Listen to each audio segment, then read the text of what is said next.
Welcome back to Reality Asserts Itself. I'm Paul Jay. This is the Real News Network, and we're continuing our discussion with Daniel Ellsberg. Thanks for joining us again. Good to be here. I'll just remind everyone that Daniel, in the early 1960s, worked for RAND Corporation, and as is the title of his book, The Doomsday Machine, The Confessions of a Nuclear War Planner, that's what he was. He was planning nuclear war. Had the highest security clearance. Of course, he was to discover that there was actual various levels of highest security clearance.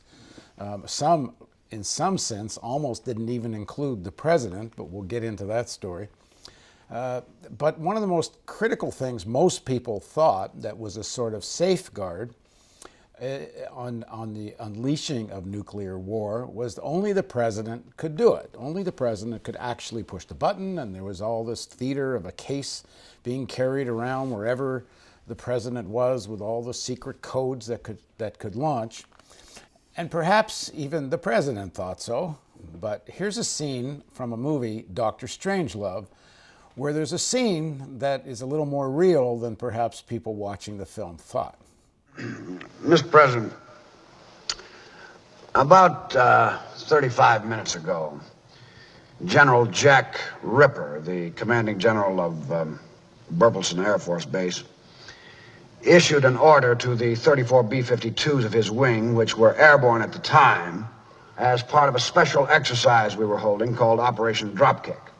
Now, it appears that the order called for the planes to attack their targets inside Russia. The planes are fully armed with nuclear weapons with an average load of 40 megatons each. Now, the central display of Russia will indicate the position of the planes. The triangles are their primary targets. The squares are their secondary targets.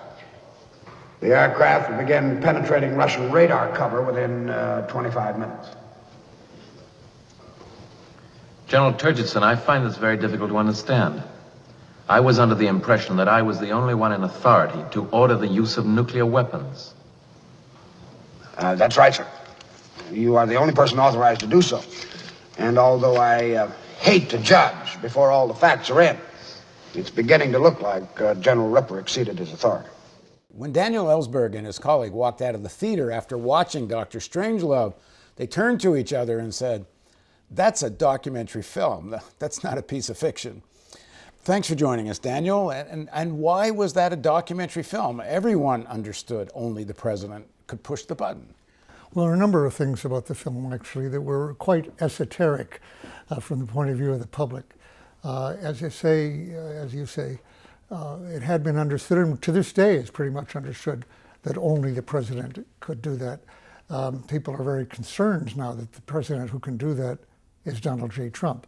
And there's widespread dismay about that, as well there should be. And people are asking the question whether he could be overruled if he made that decision. The answer is no, not constitutionally, not legally. But what they don't understand is that it's never been the case that only the president could do that. And by the way, it's never been the case that there were no other people in the system who were at least as impulsive or radical or screwy as President Donald J. Trump. I'm sorry, it happens. As in the film Dr. Strangelove, my friend and my boss, Harry Rowan, who was then a Deputy Assistant Secretary of Defense, who saw that with me, both we agreed that we could almost recognize some of the people in that film. Having met General LeMay and others, for example. LeMay is Dr. Strangelove? Curtis LeMay. Well, no, he wasn't. He was Buck Turgidson, I would say, the chairman of the Joint Chiefs, or Jack D. Ripper, to a certain extent, as a wing commander who sends the planes off on his own. This is a guy that almost could have been Thomas Power, the later head of the Strategic Air Command. In the movie, for people that haven't seen it, this is a base commander who goes nuts and on his own decides to launch the war. Yeah. Now, Power, by the way, was thought by some of his subordinates when he was head of the Strategic Air Command to be essentially unbalanced, which is not the way they thought of Curtis LeMay. He was even described as a sadist by people who worked under him to some extent. But So there, and they were among perhaps very few people who ever really thought that a nuclear war with Russia would be good for the world, that we would come out victorious and we would have settled the Russian or Soviet or communist problem. That was a very small number of people who ever believed that, and they were mostly, I think, apostles of General Curtis LeMay. And the war planning had a lot of those kinds of assumptions that a war kinda could be winnable in some Actually, weird I'll context. tell you, this is quite relevant, actually, in a way.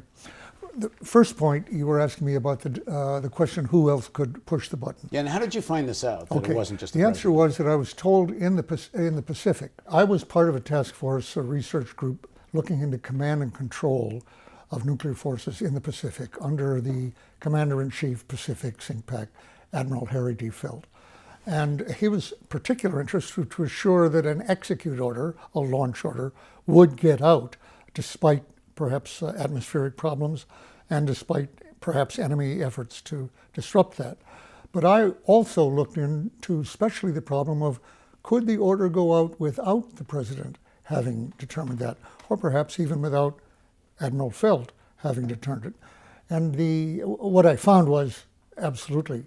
On the latter point, by the way, I discovered that the supposed two-man rule, which we hear about to this day, that nothing can be done with respect to the launch of nuclear weapons that doesn't have confirmation by at least two people, as in the launch control centers or anywhere else. And what I found was that the procedures to enforce that, such as having two separate safes with two parts of an execute code, one part in each safe, so that only one officer, at a time could know half the code, was invariably violated. They all had both halves of the code. In case one of them was sick or visiting the PX at that moment, or health, or whatever reason, they ensured that they could get that order out without having to wait for two people. There were other forms that took. But the supposed two-man rule then was basically a myth. On the other hand, the one-man rule, the notion that only the president can do it, turned out also to be a myth. What I learned was that I was told that Admiral Felt had received a letter from President Eisenhower authorizing him, if communications were out with Washington, or if the president were incapacitated, like in the small case in the command post, if the boss or somebody else is sick, the theater commander, Commander-in-Chief Pacific, could launch the weapons on his own if he felt it necessary in a crisis.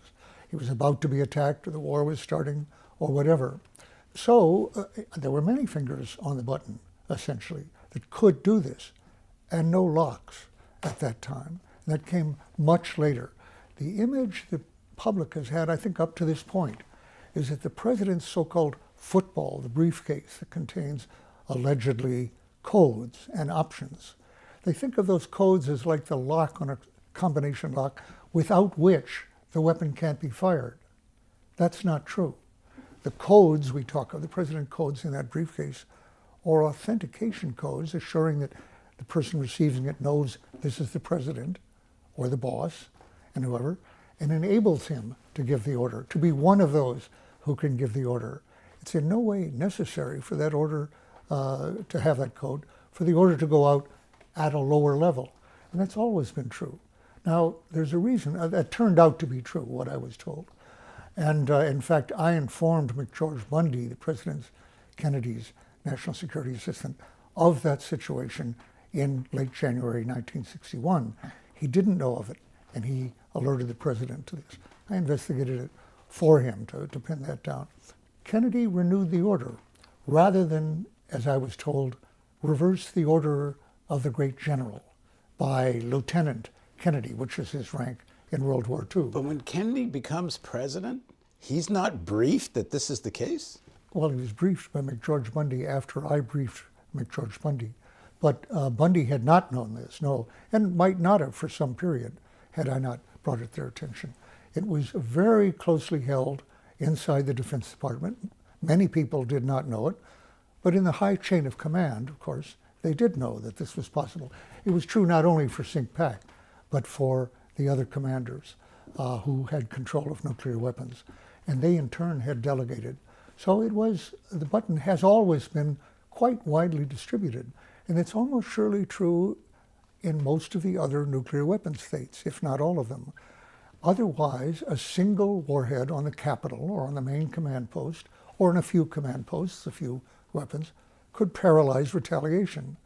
The idea of deterrence is said to depend on the possibility that you would respond.